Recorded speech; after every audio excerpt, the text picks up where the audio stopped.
വറഹ്മത്തുള്ളാ.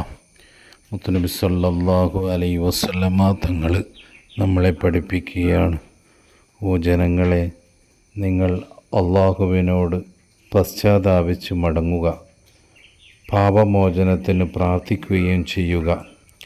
ഞാൻ ഹബീബ് റസൂലുള്ളാഹി പറയുന്നു, ദിവസേന 100 അസ്തഗ്ഫിറുല്ലാ ചൊല്ലിക്കൊണ്ട് മാത്രമേ ഉറങ്ങാറുള്ളൂ എന്ന് മുത്തുനബി സല്ലല്ലാഹു അലൈഹി വസല്ലമ തങ്ങൾ പറയുന്നു. അതുപോലെ തന്നെ മുത്തുനബി പറയുന്നു, ഓരോ ടൈമിലും ഞാൻ പശ്ചാത്താപിച്ച് മടങ്ങലുണ്ടായിരുന്നു എന്നും മുത്തുനബി പറയുന്നു. ഒരു തെറ്റുപോലും ചെയ്യാത്ത മുത്തുനബി സല്ലല്ലാഹു അലൈഹി വസല്ലമ തങ്ങൾ ദിവസവും അസ്തഗ്ഫിറുല്ലാ പറഞ്ഞ് അള്ളാഹുവിനോട് തൗബ ചെയ്യുമെങ്കിൽ ദിവസവും നിത്യേന ഒരുപാട് തെറ്റ് ചെയ്തുകൊണ്ടിരിക്കുന്ന നമ്മുടെ അവസ്ഥ എന്തായിരിക്കും? അല്ലാഹു തആല കാത്തുരക്ഷിക്കുമാറാകട്ടെ. വാഖിറു ദഅ്വാനാ അൽഹംദുലില്ലാഹി റബ്ബിൽ ആലമീൻ. അസ്സലാമു അലൈക്കും വറഹ്മത്തുള്ളാഹി.